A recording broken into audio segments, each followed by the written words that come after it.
Recevez ce matin la force de Dieu. Soyez bénis, peuple de Dieu. Et je parlerai ce matin des 4 signes d'une grande destinée. Vous savez, peuple de Dieu, nous voulons avoir du succès, nous voulons réussir, nous voulons que toutes les choses que nous entreprenons puissent aboutir. Nous avons en nous de grandes choses à réaliser. Et dans la quête du succès, dans la vie, il y a parfois des indices. Il y a des indices, des signes qui révèlent que vous avez une grande destinée. Et ce sont ces signes-là que je voudrais révéler. Nous sommes tous destinés à avoir une grande destinée, à faire de grandes choses avec Dieu, pour Dieu. Mais pendant que nous sommes à la recherche du succès, pour réaliser ces grandes choses, il y a des indices, il y a des signes que Dieu va révéler, qui seront dans nos vies. Et tous ceux qui prêtent attention à ces signes-là, ils reçoivent l'encouragement d'aller vers leur progrès, d'aller vers leur succès. Parce que ces signes sont des indicateurs importants. Si les 4 signes que je vais révéler ce matin sont présents dans ta vie, c'est que tu as une grande destinée. Dieu te réserve une grande destinée. Vous savez, peuple de Dieu, le Seigneur ne fait pas accession de personnes. Ça veut dire qu'avec Dieu, il n'y a pas de favoritisme. Il n'y a pas de personnes spéciales qu'il a prévues. Ceux-là, ils vont être bénis. Et puis ceux-là, Dieu a prévu que ceux-là, ils seront malheureux toute leur vie. Il n'y a pas ça chez Dieu. Dieu a prévu que tout le monde ait une grande destinée. Est-ce que vous le savez, peuple de Dieu? Nous sommes tous appelés à avoir une grande destinée. C'est pour cela, dans la vie de tous les jours, il y a des signes qui révèlent que notre destinée est grande. Que notre destinée est grande. Ceux qui prêtent attention à ces signes-là, c'est ceux-là même qui ont la force d'avancer encore dans la vie et d'atteindre leurs objectifs. Certains signes sont des présages à un avenir exceptionnel. Est-ce que vous le savez, peuple de Dieu? Quand tu vois ces signes-là dans ta vie, c'est que l'avenir que Dieu te réserve là, c'est grand. Tu n'as pas besoin d'aller chez un féticheur pour savoir. Mais les signes que je vais dire tout à l'heure, selon l'esprit, sont des signes. Quand tu les observes dans ta vie, et la force de continuer d'avancer. C'est que devant là-bas, là, Dieu te réserve de grandes choses. Alléluia.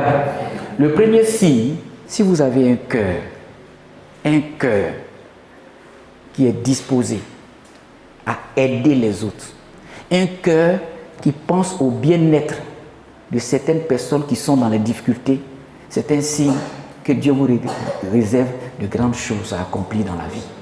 Tous ceux qui ont ce cœur-là, un cœur prédisposé à aider les autres dans les situations difficiles. Premier indice, c'est un indicateur important. Si ton cœur-là ne pense pas seulement à toi seul, mais tu as un cœur qui pense aussi aux autres. Quand quelqu'un est dans un problème, ton cœur crie, ton cœur veut l'aider, ton cœur veut aider tes frères, aider tes parents, aider tes amis. Si tu as ce cœur-là, si tu as un cœur qui est prédisposé à aider les autres, c'est un signal. C'est un signe que Dieu te dispose à être et à avoir une destinée exceptionnelle. Et je vais vous donner un exemple, bien sûr, dans la Bible, peuple de Dieu. Quelqu'un qui avait ce type de cœur, prédisposé à aider les autres, les personnes qui sont en difficulté. Nous allons prendre un seul exemple. Je donnerai un exemple par signe. Pour le signe concernant le cœur qui est prédisposé à aider les autres dans les situations difficiles, on va prendre Exode 2, versets 11 à 12. Ça, c'est l'exemple de Moïse. Que dit Exode 2, versets 11 à 12? Exode 2, versets 11 à 12. Mais Moïse, un jour, la parole de Dieu déclare, lorsqu'il est devenu grand, il se rendit vers ses frères et fut témoin de leurs pénibles travaux.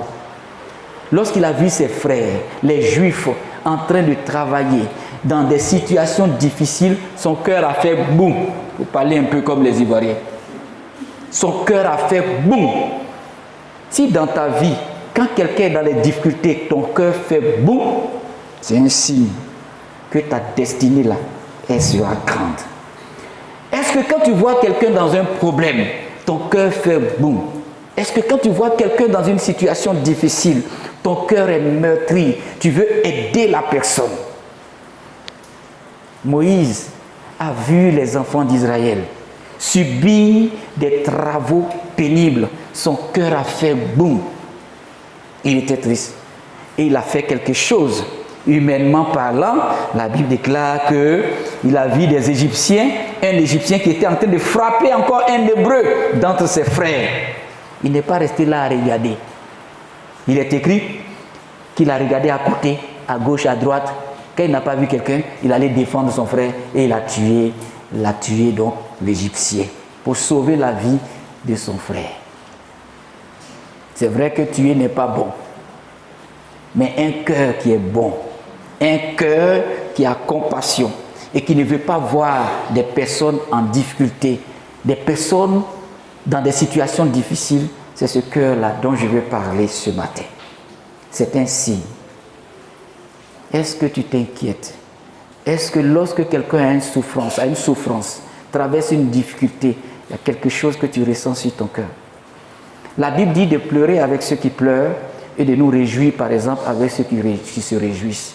Est-ce que lorsque un de tes frères est en deuil, toi aussi tu pleures en toi? Est-ce que quand quelqu'un est en train de pleurer à côté de toi, est-ce que ton cœur aussi est meurtri? Quand quelqu'un est dans un problème, est-ce que tu prends ça soit pour se moquer de lui ou bien tu prends son problème là à cœur et tu prends même des moments de jeûne et prière pour la personne? Qu'est-ce que tu fais? De toutes les façons, il y aura toujours des personnes en difficulté dans nos vies. Nous-mêmes, nous traversons parfois des difficultés, mais le Seigneur permet que nous soyons dans une société où plusieurs personnes souffrent, où plusieurs personnes sont meurtries. Quel est l'état de ton cœur vis-à-vis de ces personnes? Un cœur qui est prédisposé à aider les autres, c'est un signe d'une grande destinée. Plus tu veux aider les autres, plus tu es motivé à poursuivre ta destinée. Quand tu veux aider les autres, tu veux travailler 10 fois plus pour avoir plus et aider les autres. Est-ce que c'est pas ça? Quand tu veux aider les autres, tu prends au sérieux ton travail. Quand tu veux aider les autres, tu veux travailler pour ton village. Quand tu veux aider les autres, tu veux travailler pour ton église. Quand tu veux aider les autres, tu veux travailler même pour ton pays. Tu veux être utile à ton pays. Ce cœur qui est prédisposé à aider les autres. Savoir que nos accomplissements peuvent même servir à améliorer la vie des autres, ça là, seulement, ça renforce notre motivation. Parce que tu te dis, tout ce que je vais accomplir maintenant là, ça va permettre d'aider et ça va permettre d'améliorer la vie des autres. Vous voyez, tout ce qu'on est en train d'accomplir maintenant, ça va permettre d'améliorer la vie des personnes qui viendront plus tard. Nous sommes en train de défricher le champ. Nous sommes en train de préparer le champ à recevoir la pluie de bénédiction. Et voilà pourquoi nous nous sacrifions dans des moments de jeûne. Nous nous sacrifions dans l'attitude positive, de la ponctualité, de l'assiduité dans la maison de l'Éternel. Parce que nous avons une grande vision. Ça nous motive. Le cœur qui est prédisposé à aider les autres est un cœur qui travaille et qui prépare le champ à recevoir la pluie de bénédiction. Ça motive au plus. Vous voyez, tout petit déjà, j'ai eu ce sentiment-là d'être quelqu'un qui était prédisposé à aider les autres. Généralement, ce sentiment-là commence quand tu es tout enfant, dans une famille. Tu te dis, ah, il faut que je sois meilleur, il faut que je fasse ça pour aider ma maman. Il faut que je fasse ça pour aider mon père. Il faut que j'étudie bien et que j'ai une bonne situation demain. Comme ça, quand j'aurai beaucoup d'argent, je pourrai aider papa, je pourrai aider maman. Je vais offrir une voiture à ma mère, je vais offrir peut-être une maison à mon père. Et ça, là, ça te motive à travailler bien à l'école.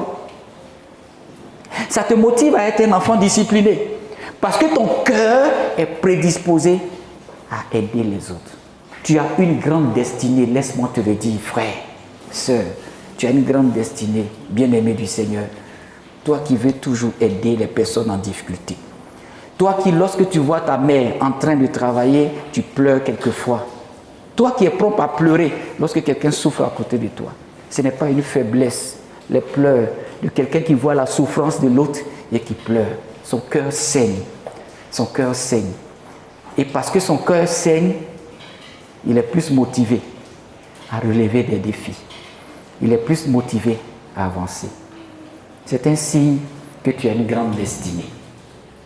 C'est un signe, c'est un catalyseur qui va t'aider à avoir du succès. Moïse avait ce cœur disposé à aider les autres.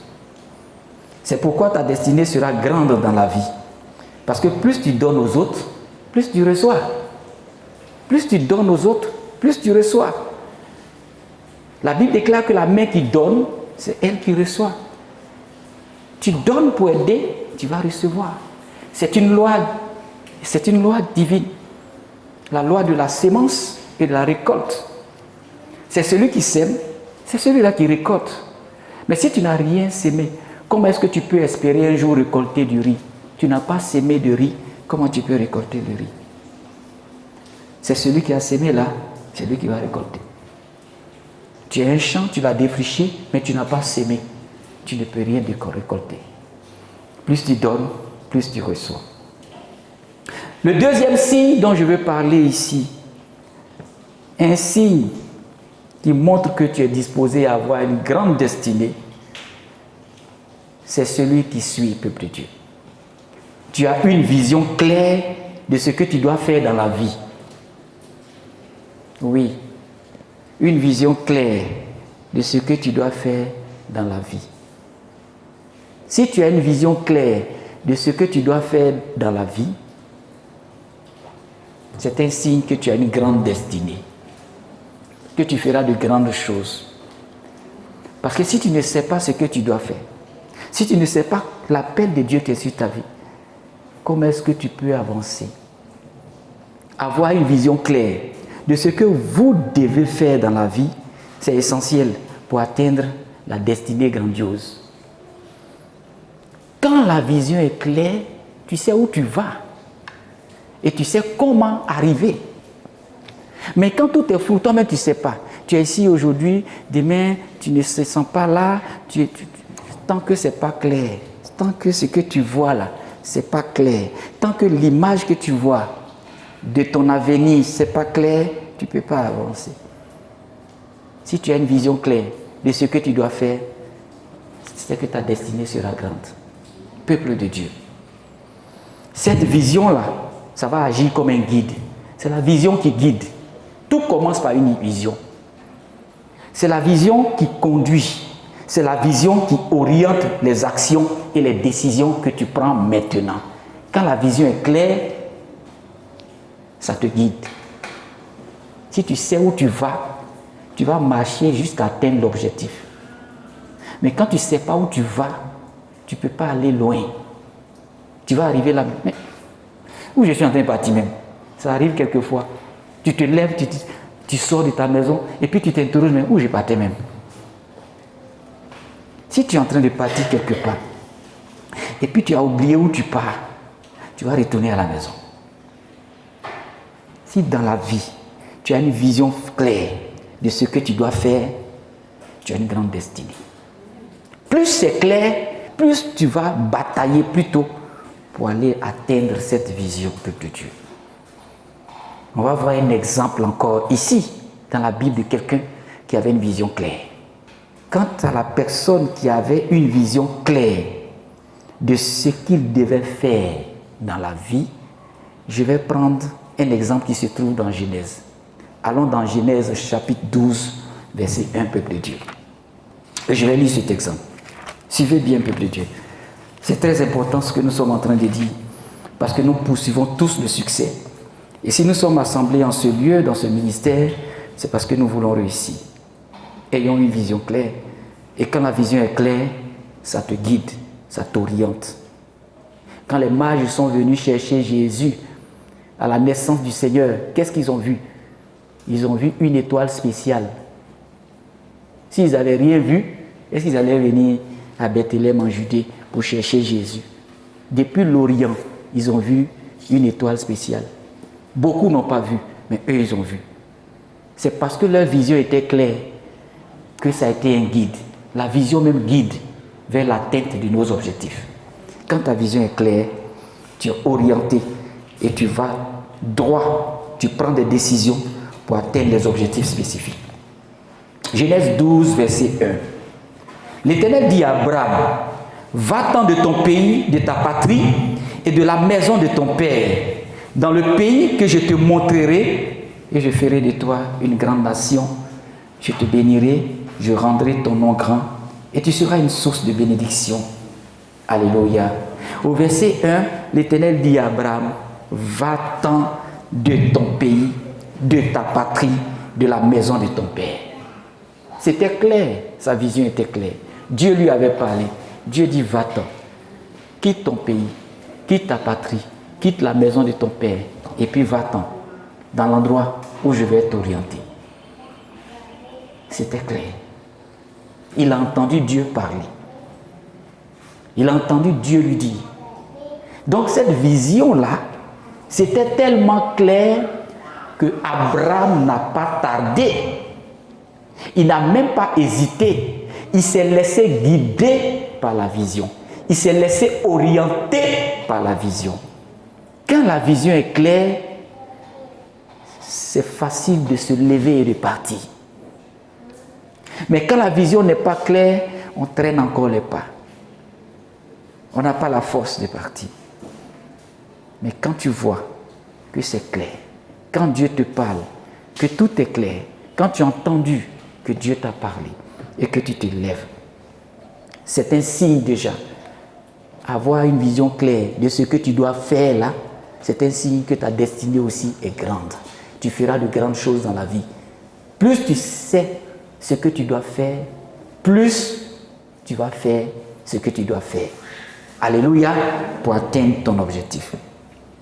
Et la vision, je disais, c'est un guide qui va t'orienter vers des actions et des décisions qui vont te permettre d'atteindre les objectifs. La vision, là, aussi, ça motive. Plus la vision est claire, plus tu es motivé. Ça fait même dans les moments difficiles, tu as une source de motivation. Parce que ce que tu vois là, ça est là toujours. Même dans les difficultés, ce que tu vois là, ça ne disparaît pas. Dans les problèmes, ce que Dieu t'a montré là, ça ne disparaît pas. Ce n'est pas un cliché qui vient et puis qui part. Quand c'est comme ça là, même quand les problèmes viennent, tu es motivé. Tu te dis, Seigneur, ce que tu m'as montré, c'est ce qui est la vérité. Je vais atteindre mon objectif. Une vision claire motive le peuple de Dieu. Une vision claire vous donne une direction précise à suivre. Quand c'est clair, tu sais précisément là où il faut passer. Dieu t'a dit, va ici, et tu sais où il faut passer pour arriver où Dieu t'a dit d'être. Tu ne prends pas de raccourci, mais tu prends l'endroit où Dieu a indiqué de façon précise et tu avances précisément. Ça peut être lent, mais sûrement, peuple de Dieu. Dans la vie, tout n'est pas précipitation. La précipitation, la vitesse, ce n'est pas l'assurance. Généralement, la vitesse peut conduire à l'accident. La précipitation peut conduire à la... Il faut être précis dans nos pas lorsque nous avançons. Et une vision claire va t'aider à poser des pas précis et à avancer sûrement. Abraham a posé des pas précis et il a avancé sûrement parce que sa vision était claire. Sa vision n'avait pas d'ambiguïté, il n'y avait pas de point sombre, il n'y avait pas de cliché qui apparaît et réapparaît, mais c'était toujours là devant. Il voyait toujours ça. C'est pour cela que je veux t'encourager à écrire ta vision. Ce que tu vois de ton avenir, parfois il faut écrire ça même et puis coller ça au chevet de ton lit. Chaque fois tu te lèves et tu regardes. Voilà ce que je vais devenir. Ça te donne la force et le courage. Ça te motive parce que c'est clair. Alléluia. Avoir la vision claire, vous savez où vous allez. Vous savez aussi comment y arriver quand la vision est claire. C'est ce qui facilite aussi quand tu sais où tu vas, comment tu vas atteindre là où tu vas. Ça te permet de faire des planifications. C'est ce qu'on appelle en langage technique des plans, des planifications, des projets pour atteindre ta vision. Peuple de Dieu, si tu as une vision claire, c'est que tu auras une grande destinée. Nous traversons tous des épreuves chaque jour, mais la différence est qu'il y a des personnes qui n'abandonnent jamais. Malgré les épreuves, ils n'abandonnent jamais. Ils n'abandonnent jamais leur vision, ils n'abandonnent jamais Dieu, quelles que soient les difficultés qu'ils traversent. Il y a d'autres aussi qui abandonnent si facilement. Si tu passes donc les épreuves, les plus difficiles même de la vie, et que tu n'abandonnes jamais, c'est que tu as une grande destinée. C'est un signe également. Est-ce que tu me comprends, peuple de Dieu?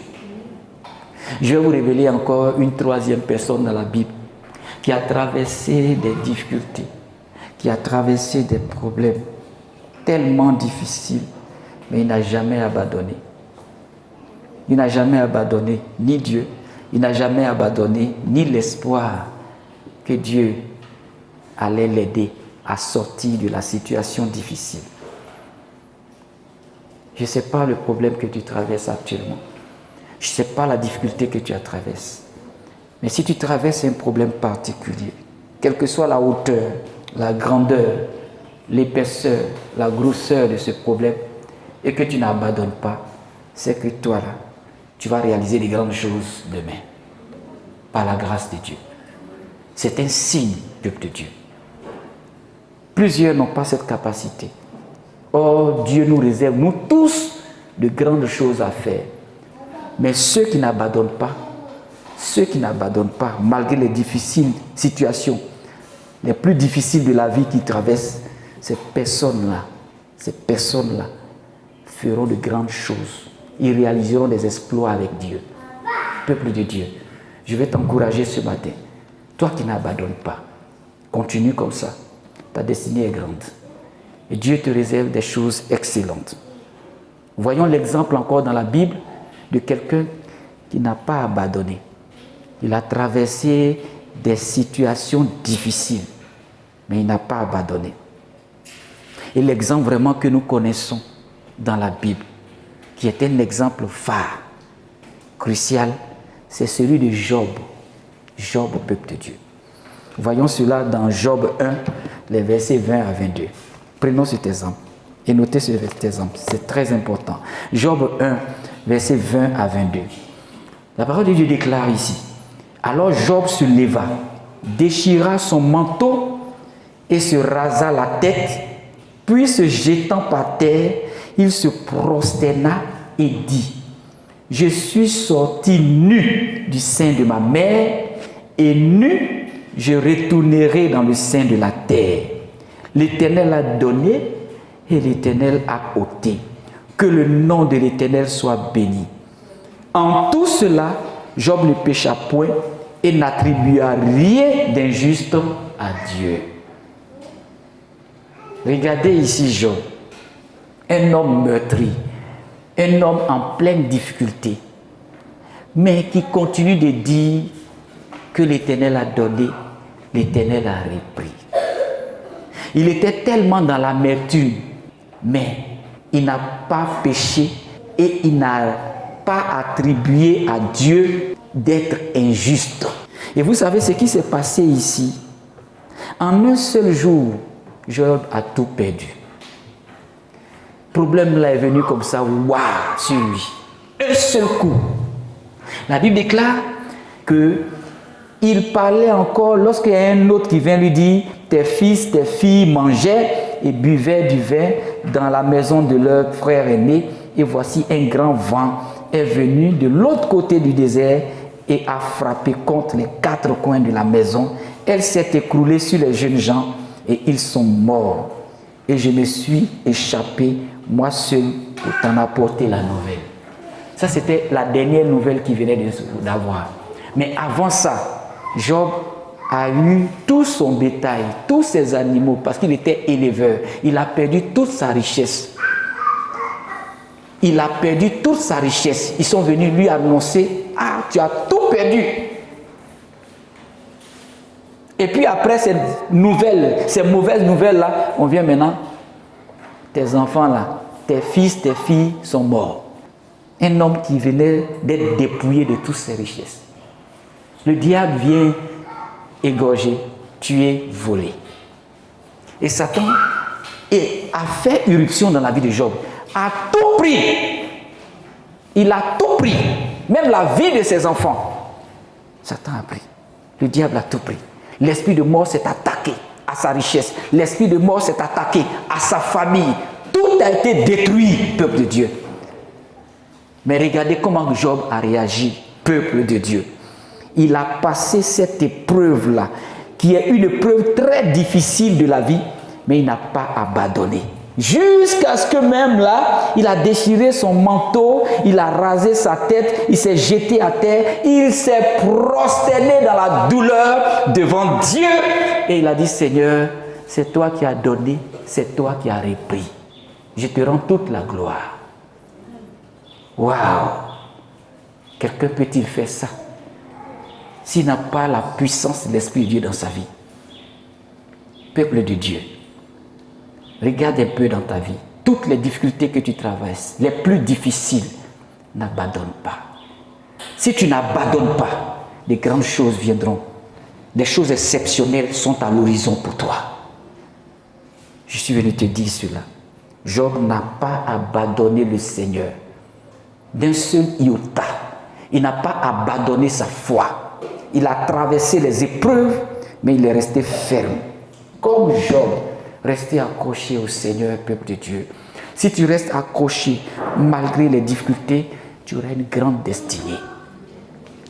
Tous ceux qui, malgré les difficultés, sont restés accrochés, n'ont jamais abandonné, peuple de Dieu, en traversant les épreuves, les moments difficiles, sans abandonner, on développe le plus souvent une résilience.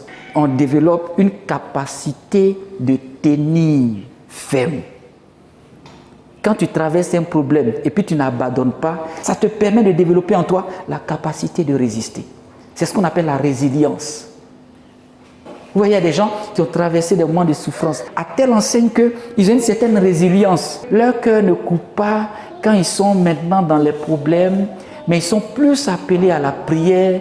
Quand ça vient, ils se fléchissent genoux, ils puisent leur force dans le Seigneur. Ce type de personnes-là, le diable fait tout, mais ils sont toujours avec le Seigneur. Ils sont accrochés à Jésus. Regarde un peu. Le diable va t'attaquer. Il t'attaque, tu n'abandonnes pas. Il t'attaque, il n'abandonne pas. Même quelqu'un n'est qu'à t'attaquer, tu n'abandonnes pas. Tu gardes la bonne attitude. À un moment donné, qui sera fatigué? Dis-le-moi, peuple de Dieu. L'attaquant ou l'attaqué? Si tu n'abandonnes pas, l'attaquant là, il sera fatigué. Il va dire, j'ai tout essayé, mais je ne peux pas. Quand le diable essaie sur toi jusqu'à il ne peut pas, pour toi là, il te dit, lui là, c'est pas la peine. Est-ce que vous savez que les sorciers, quand ils vous attaquent et qu'ils ne peuvent pas, à un moment donné, lui là, on ne peut pas d'être. Il va essayer de toucher à côté. Il va essayer d'aller ailleurs. Quelqu'un qu'on attaque, qui n'abandonne pas, cette personne-là demeure. Et elle commence à avoir une capacité de résister face à plusieurs situations. Notre force, nous la puisons dans le Seigneur. Peuple de Dieu. Il faut savoir aussi que les personnes qui surmontent les défis avec détermination ont tendance à cultiver des compétences uniques. Plus tu surmontes des difficultés, plus tu relèves des défis, tu commences à te spécialiser dans certains domaines qui vont te permettre demain de donner des conseils aux autres. Est-ce que tu comprends? Parce que lorsque toi, ça t'est arrivé, tu as résisté, tu as surmonté. Donc tu deviens un expert même dans le domaine pour conseiller les autres. Ils viendront te voir demain. Comment tu as fait? Comment tu as fait? Tu acquiers une compétence unique, peuple de Dieu. Tout cela, c'est pour contribuer à réaliser beaucoup de choses extraordinaires. Si tu passes par des épreuves et que tu n'abandonnes pas, ta destinée est grande. Le quatrième et le dernier signe que je voudrais révéler au peuple de Dieu, faites attention aux personnes qui surmontent toujours l'adversité, même lorsqu'ils sont combattus par des gens. Lorsqu'ils mènent des combats, ils surmontent toujours l'adversité. Et dans la Bible, il y a un exemple que je vais relever pour nous aider à comprendre ça, peuple de Dieu. C'est l'exemple de Joseph. On va retourner encore dans Genèse 37 et nous allons prendre les versets 19 et 20 que je vais lire. Genèse 37, versets 19 et 20. Écoutez ceci, peuple de Dieu. Ils se dirent l'un à l'autre, voici le faiseur de songes qui arrive. Venez maintenant, tuons-le, jetons-le dans une des citernes. Nous dirons qu'une bête féroce l'a dévoré et nous verrons ce que deviendront ses songes. Amen. Ici, il s'agit de Joseph, ses propres frères. Alléluia. Lorsqu'ils l'ont vu venir, ils ont dit, voici le faiseur de songes. Vous voyez, Joseph a reçu une vision claire de son avenir. Il savait ce qu'il allait devenir. Et là, des jaloux se sont levés parmi ses frères. Des jaloux se sont levés pour l'attaquer. Et ce sont ces jaloux-là, ses propres frères, qui l'ont vu venir. Ils ont dit, voici le faiseur de songes. Venez maintenant, tuons-le et jetons-le dans la citerne. Et nous dirons qu'une bête féroce l'a dévoré. Et nous verrons ce que deviendront ses songes. Ce que deviendra son avenir, peuple de Dieu. Si tu es attaqué de la sorte et que tu surmontes cette adversité, c'est que tu as une grande destinée. On n'attaque pas les gens qui n'ont pas de grande vision. On attaque les personnes dont l'avenir là, ce qui est réservé dans l'avenir pour eux est grand, est majestueux, est glorieux. Donc continuez à travailler dur, à persévérer dans la prière, peuple de Dieu, pour surmonter tout ce qui est adversité. Le diable, il n'a pas le temps de combattre les personnes qui sont faibles, qui n'ont pas de grandes choses à accomplir dans la vie. Mais les personnes qui sont fortes d'esprit, qui ont beaucoup de choses à accomplir, de grandes choses à accomplir, c'est ceux-là que Satan attaque. Si toi, dans la vie, tu n'espères pas faire de grandes choses, tu ne seras pas attaqué. Mais quand tu as une grande vision, tu seras attaqué. Beaucoup de personnes, voyant ton rêve, voyant ton songe, voyant l'avenir devant toi, diront, il faut qu'on l'arrête. Le diable même sera numéro 1 pour te combattre. Les puissants des ténèbres se lèveront contre toi. Si tu les surmontes, malgré tous ces combats qui sont livrés, sache que c'est un signe que ta destinée sera grande. Les personnes qui ont une grande destinée sont toujours combattues dans le monde des ténèbres, peuple de Dieu. Les personnes qui ont une grande destinée seront combattues par les jaloux. Et sans raison, des gens se lèveront pour te combattre. Mais tu dois surmonter toute cette adversité, peuple de Dieu. Il est important de se rappeler que de nombreux individus qui ont accompli aussi beaucoup de grandes réalisations ont traversé aussi de l'adversité. Même si nous voyons un peu les contemporains que nous avons, des figures historiques telles que les Nelson Mandela, le pasteur Martin Luther King aux États-Unis, ils ont traversé des moments d'adversité. Mais ils ont surmonté tout ça. Alléluia. Et même dans la Bible, Joseph, que je venais de lire tout à l'heure, a surmonté l'adversité. Il a été vendu, jeté dans ce puits par ses frères. Mais il n'a pas eu de mauvais ressentiments contre eux, malgré cela. Il a été vendu chez Potiphar. Il est arrivé dans la maison de Potiphar. Dieu était avec lui. Malgré toutes ces difficultés, il les a surmontées par sa foi, par sa détermination et par sa vie, qui était un exemple au Seigneur, peuple de Dieu. Finalement, pour finir, tous ces exemples que nous avons cités sont des hommes comme vous et moi, peuple de Dieu. Et ces signes-là étaient dans leur vie. Si ces 4 signes que j'ai relevés sont présents dans ta vie, Dieu te réserve de grandes choses. Dieu n'est pas injuste. Dieu nous réserve tous de grandes choses. Les projets de Dieu pour notre vie sont ce qu'il y a de meilleur. Mais sur notre chemin, sur le parcours du succès, il y a des signes indicateurs. C'est comme des bornes qui sont placées sur le chemin. Quand tu as 80 km, tu vois la borne marque 80 km. Un signe pour te dire que tu n'es pas loin de ta destination. Les 4 signes là, c'est des bornes kilométriques qui sont placées sur le chemin de la vie. Quand tu arrives et que tu vois un signe, sache que la grandeur, le succès t'attend devant.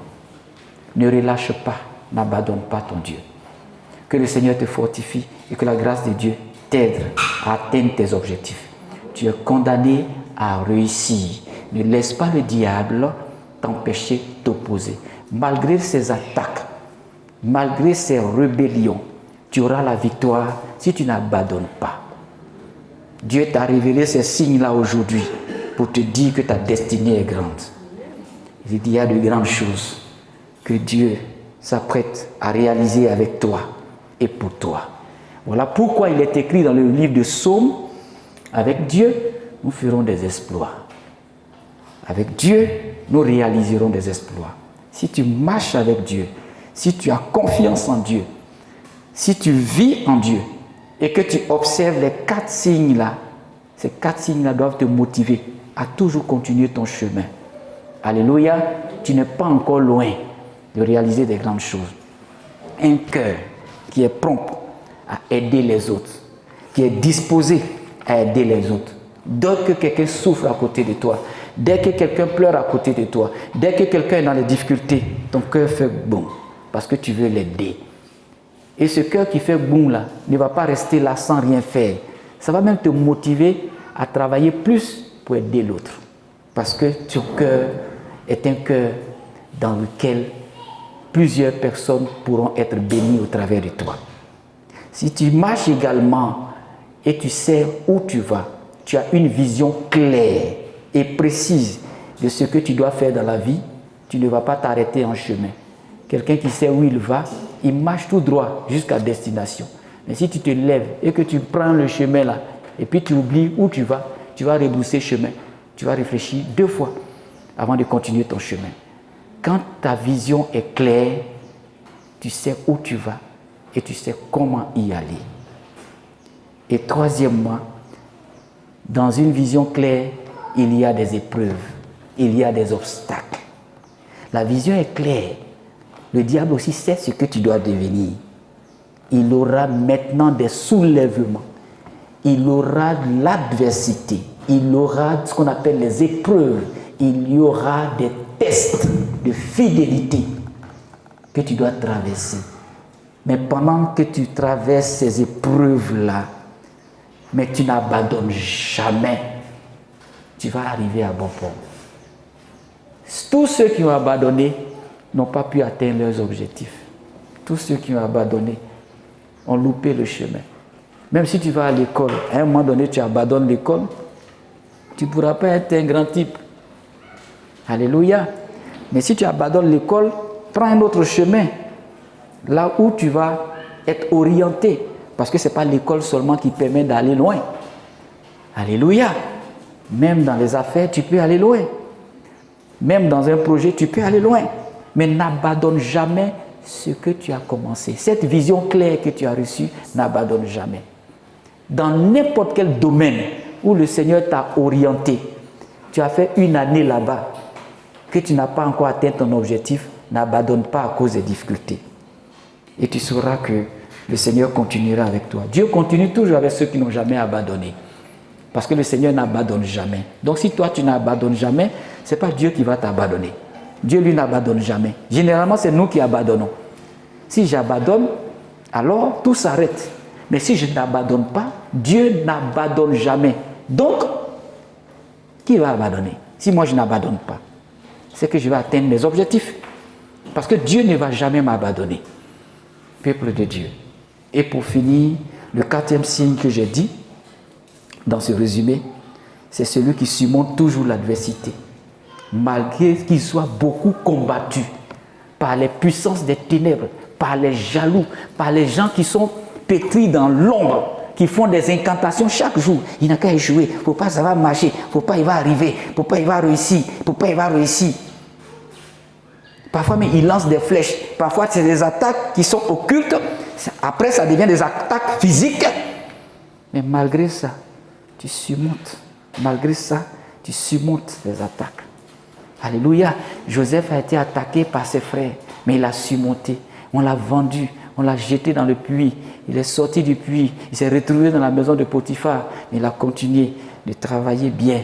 Après Potiphar, il s'est retrouvé en prison, mais il a continué, même en prison, d'être excellent. Peuple de Dieu, il a surmonté les difficultés.